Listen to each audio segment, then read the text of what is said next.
Nitwa Munezero Divine, nkaba ndongoye koperative abavumbi ikorera nga muri komine Mpanda, ikaba ikorera ku misozi yose ya Mpanda, kuvuga Butembe, Murengeza, Nyarurambi, Masha, Nyomvyi, nunga muri Rugenge. Hame koperative yacu ikaba igizwe n'abadamu hamwe n'abagabo, muga ahanini ikaba ari koperative y'abajene. Muga tutibagiye ko koperative yacu ariyo kwegeka abatamani twabasize inyuma kugira ngo badufashe kubijananye n'ubwegetsi bwa Kirundi bwa kera, hama natwe tushobore kubafasha ku bwegetsi bwa kijambere. Hama abadamu turi 30, abagabo 26, bose hamwe ni 58, muga babiri umudamu n'umugabo baritavye Imana, ubu dusigara turi 56. Koperative yacu ikandi ikaca yongerwamwo ikabamwo abajene cyane cyane nabibabwiye, abajene b'abakobwa turi 16, hama ab'abahungu ni 12, twese hamwe. Koperative yacu yoba yatanguye gute? Ni koperative yatanguye mu mashira hamwe, ico gihe hari 2015, hama turatangura turegeka mu mashira hamwe, ariko turana ko tubandanije mu mashira hamwe menga nta kintu twoshikako. Aho twagiye turaronka inyigisho zitandukanye, hama turashika ku ntambwe ko muri 2018 cadushinga koperative abavumbi nabwiye turarondera inkaratasi zose zitugenga. Tugumye ngaho muri 2018 twaje tuvuga ati reko dutangwe koperative, no kuvuga iki ni urudandazwa tugiye gutangura, na cyane cyane rushimikiye kuki ku bworozi bw'inzuki. Inzuki nazo tugasanga ziduha ibintu byinshi mu gitiba, havayo ibintu byinshi. Bamwe bazi ngo havayo ubuki, oya ntihavayo ubuki gusa.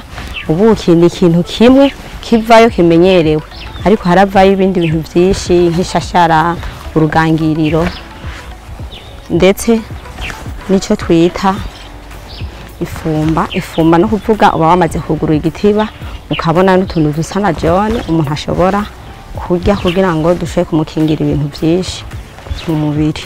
Ukuntu bwa mbere twakorana babwiye ko twatanguye mu mashira hamwe imbere ya 2018, twe twakora mu novuga ko mu Kirundi, mu bwegetsi bw'ikirundi atari bwa kijambere, ko twadufise uburyo buke, ko twaravuga ati naho ahanini dushimikiye ku bajene, ariko ntitwoshira imbere ko twotanguza umutahe, ahubwo twoshira imbere ishaka n'umutahe mutoyi, tugatanguza ibitiba vya Kirundi kugira ngo tuzogere ku bitiba vya kijambere. 2018 urahera tucegekera mu bitiba vya Kirundi, hama 2019 niho vyashitse turamenyana na microfinance ya Eden. Eden tumaze kumenyana, no kuvuga uko twayirose baduhereye inyigisho hamwe n'abantu benshi, hama baradusigura ingene baje gukora. Kuko tugishinga koperative baratubwira muri shira hamwe ntimuzoshaka kugera muri microfinance cyangwa muri banki kanaka ngo bashobore kubaha ingurane. Hama Eden iraza kuko ari n'andi ma microfinance yarashaka kuza akadusigurira, muga kubera ko turi mu kinyaya cimbo ntibigere wumva menga umugambi w'inzuki wobubaho, kuko beshi hariho n'abavuga ko umwuga w'ubwegetsi bw'inzuki wobukorwa n'abatama gusa, ndetse bamwe bakanavuga ati ngira ngo bo bari n'abarozi barafutera baragirana. Ariko Eden bamaze kudusigurira, twagiye aho komine n'abantu beshi baratubwira ati oya, umugambi w'inzuki urabaho, murashaka kudubwira ingene mukora, hama namwe mukaba abanwanyi bacu, hama tukabashigikira nkuko dushigikira iyindi migambi. Numva kirarashe ndavuga ati ngira ngo ni inyishu y'Imana yacu muri koperative yacu, kuko ayandi ma microfinance umenga ubwegetsi bw'inzuki ntibuzwi menga sakazi. Hama cyaturuguruza konte, turaba abanwanyi ba Eden, koperative iruguruza konte, abanwanyi ndabasaba ko bamwe ababishoboye bashaka kuguruza konte kugira ngo dushobore gukorana niyo microfinance. Hama Eden caduhera ngaho dukorana, baradufashije mu kuturosa ingurane, hama barabona ko vy'ukuri turiha ku gihe, tutameze nk'abandi, ndetse haro n'ababarima vya biterwa muzi ko biharawe ngaha vy'imiceri usanga baherana, muga twebwe usanga by'ukuri tugenda gusaba ingurane tuyifitiye ico tugiye kuyikoresha, hama turariha rimwe turariha kabiri, n'ubu turabandanye uko baduhaye niko tuyiriha. Rusho novuga ko ari kanini cyane mu gukorana na Eden. Nababwiye ko bwa mbere twakora vya Kirundi, hama ikindi naco kora twatumaze kwinjira muri koperative. Nababwiye koperative n'urudandazwa, hari amasoko yaducika kubera ko tutari bwabe koperative, hari n'amasoko yaducika kubura umutahe ukwiye. Muga tumaze kumenyana na Eden nukuvuga iki, nimba habonetse isoko y'umuntu ashaka kujana ubuki hanze, tukaba dufise intuze nyubuki buke, kandi nababwiye ko twebwe mu ntango nta muntu yinjira muri koperative wacu ategeka, ubanza ukatwereka ibitiba inzuki woroye kugira twe tugufashe kuzoronka isoko vyoroshe. Twebwe tumaze kumumenyana na Eden nukuvuga iki, nta munwanyi wacu abura isoko y'ubuki, ntibikunda.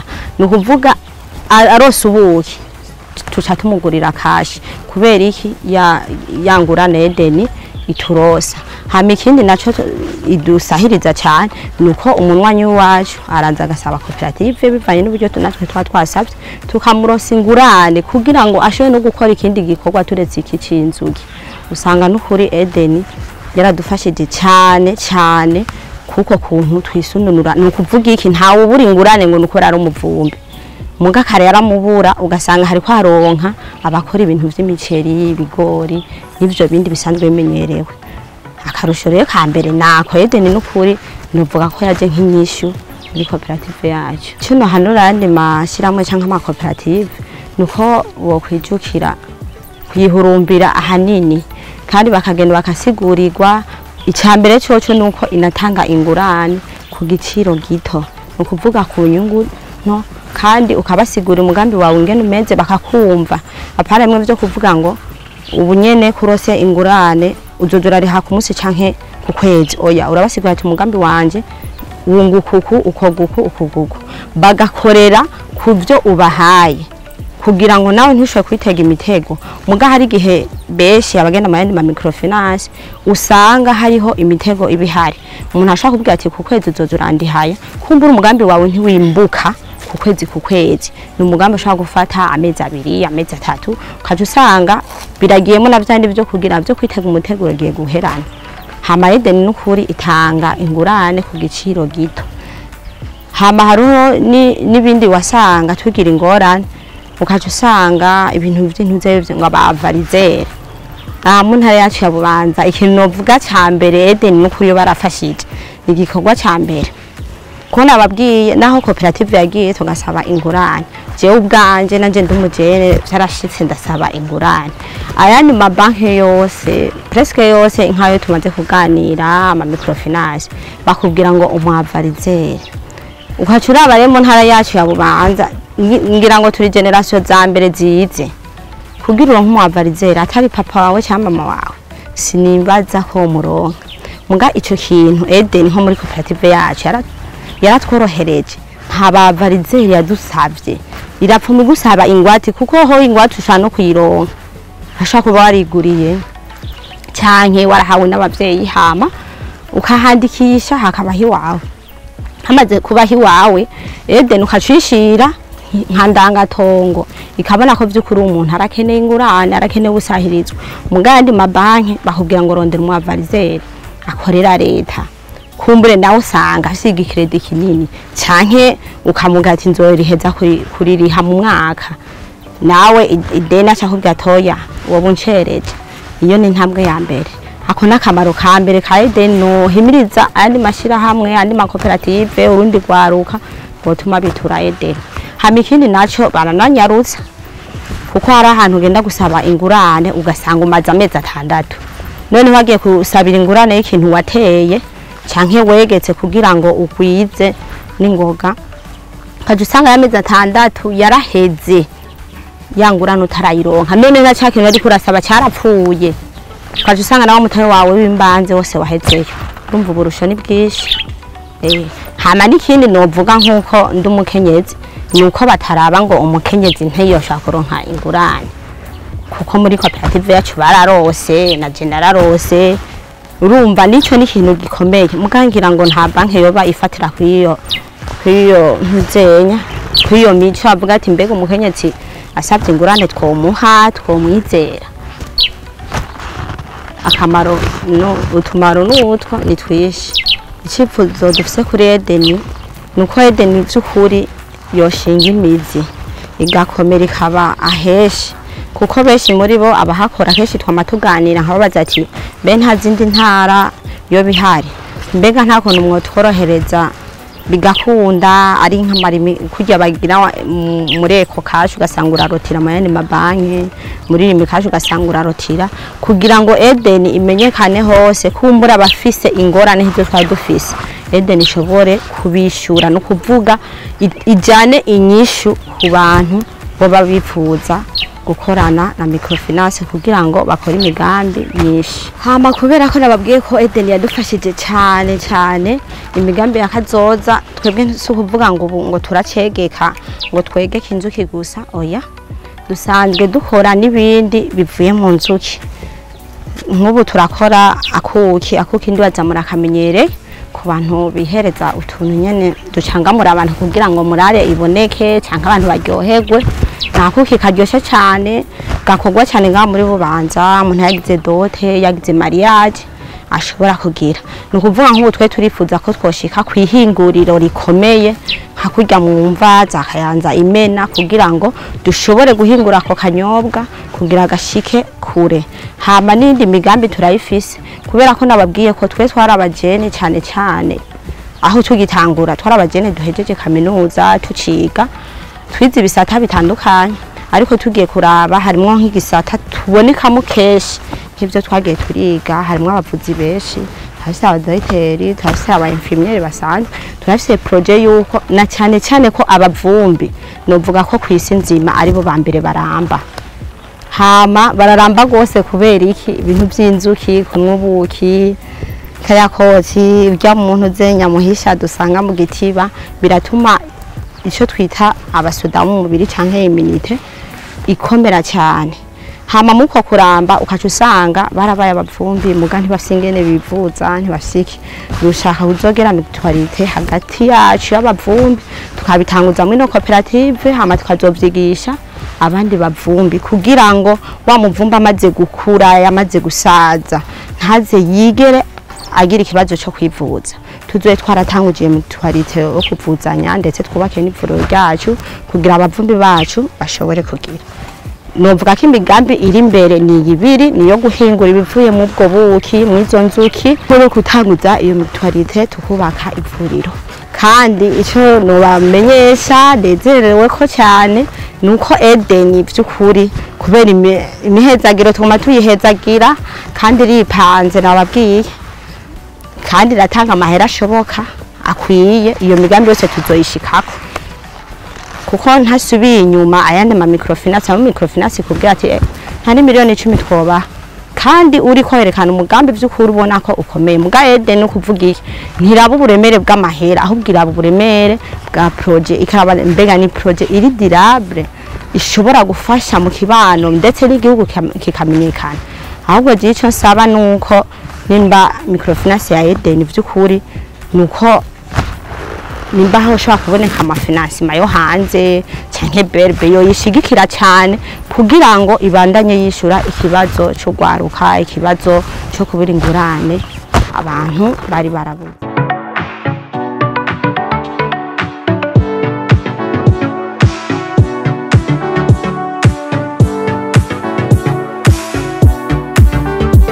iki ni gitiba ca kijambere nkuko mukibona aha nukuvuga iki twaragiteze hama inzuki ziratahamo zimaze re gutahamwo aha indani hari amakadre 8 turindire ko ziheza kujisha zihejeje kujisha cha tuzana iyindi kaze yo hejuru tukaca dushiramwo irimwo n'amantuzenya irimwo n'amakadre nukuvuga iki nko ku bantu bakunda ubuki iki gitiba mubona iyi kadre yo hasi ntituyihakura duhakura ijya yindi kese yo hejuru nukuvuga ubuki bwose buba buri ngaha nubuki inzuki ubwazo zishobora gufungura mu gihe imvura ibiguye mu gihe izuba ritabaryatse kugira ngo zibandanye zibaho twebwe rero dukuramwo ubuki mu gihe tuba tumaze kugereka niho tuca dukuramwo.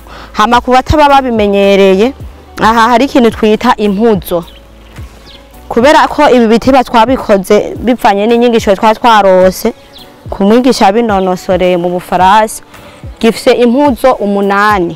Ni kugira ngo bitandukane na cya gitiba cy'ikirundi, vyorohe ko uruyuki rushobora guca mu mpuzo rushatse.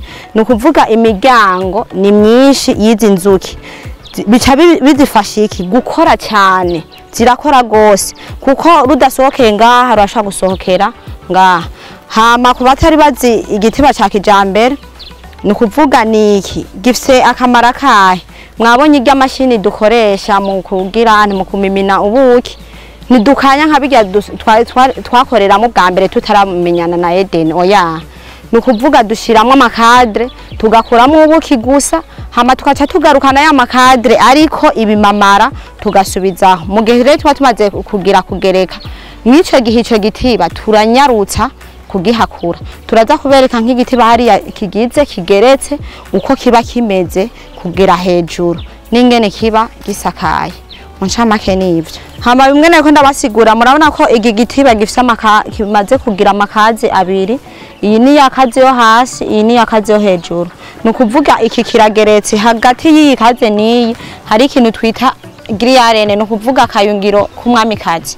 Nababwiye ko hasi haba ari ubuki hamwe n'ivyo twita ibinyagu, abana b'inzuki, no kuvuga biguma hasi. Twebwe ubuki bw'iwacu buri mwino cadre yo ngaha yonyene.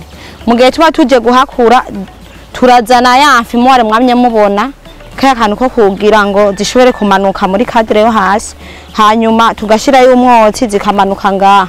Zimaze rero kumanuka twebwe ca dutwara iyi cadre aho tuba dushaka hose, tukaca dushira muri ya mashini ya makadre, hama duhejeje kubukuramwo ca tugarukana ya ntuzenya ngaha. Aha naho dufuka kubera iki ntidushaka ko zinyagirwa, iyo ziriko ziranyagirwa zishobora kuca zivayo zivuga ati iyi nzu ntitomoye, kandi ni kugira ngo n'igitiba ubwacu gishobore kugira ante kuramba. Hama twababwiye ko ubwa mbere tutaramenyana na Eden ibi byose ntitwabikora, ngira ngo murabona aha hasi ukuntu tubikora. Aha ni mu gihe tuba tubona ko inzuki zatewe. Iyo rero zitewe ca dushiramwe amazi ngaha, hama twaca dusiga akamobile ngaha. Nukuvuga ziterwa n'ibintu vyinshi, hari ivyo twita nk'ibinyegere. Ibinyegere birazitera canke niyo tuba twagize twasutseyo na bijya bintu vyo kuvuga ngituzanga amanyugunyugu ntashaka kuza indane mu gitiba.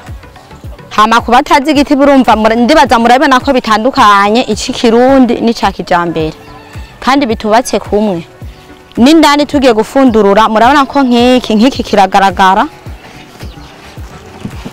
Tugiye gufundurura nk'iki twovuga ko ari igitiba nk'abantu baba baregetse no mu vya kirundi. Iki tucita igitiba gifise imirungike. Ni mirungike kubera iki? Kubera ko amakadre ajananye n'impuzo. Ico twita igitiba c'amasuka ni igitiba gikunda gukoreshwa ahantu hakanye za bukeye za cankuzo za ruyigi. Ni igitiba gifise amakadre y'amasuka, nukuvuga uku twe bigenda ku mu burebure nukubera hashushe kugira ngo inzuki iyo ziriko zirakora zinjiye uku canke zirya zifata defense imbere zishobora kujanayo akayaga inzuki kugira ngo ntizishuhigwe. Ntizishaka gushuhigwa kandi ntizishaka gukanya cyane, zirashaka ko haguma hari temperature imeze neza. Iki rero ni igitiba bita imirungike. Ni naco gituma ubona ko ngaha aha harimo amakadre 5.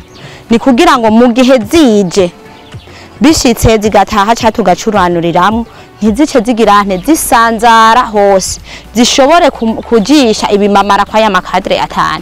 Zihejeje aha ca tuzana izindi kadre nkizi tuhaca dushiramo zindi 3. Izi zindi 3 zuzuye nukuvuga iki igitiba cyacu kiba cuzuye inzuki hose.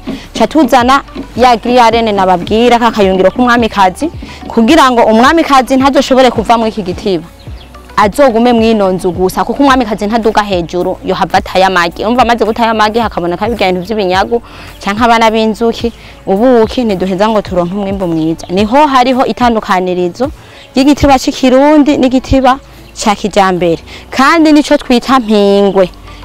Mpingwe no kuvuga ni inzuki ngabo ziba ziri mu gitiba nta kandi kazi zifise nizo kunwa ubuki hama kandi kazi zifise nizo kwabira umwami kazi une fois ku buzima bw'uruyuki bw'umwami kazi rimwe no kuvuga zirya nzuki impingwe zabira umwami kazi ituro imwe mu buzima bwazo byo zikaba zihejeje ni kuvuga rero za mpingwe na wa mwami kazi ategerezwa kubwirana kuguma aha mwino kadre yo hasi hama ino hejuru hinjirayo inzuki bakozi nazo nizi mubona nk'izi ziriko ziratembera ziguruka zigenda zigirana nizo twita inzuki bakozi ziya zose mubona zibacako ziriko ziradaha ziri ku mashugwe nizo nzuki bakozi nizo dushaka ko zirenga ino kadre hama ziduge hejuru kugira ngo zishobore kujisha zishobore kuduha ubuki ko ibikorwa byose byo mu gitiba bikorwa na ziya nzuki bakozi kiretse ko bitandukana ku minsi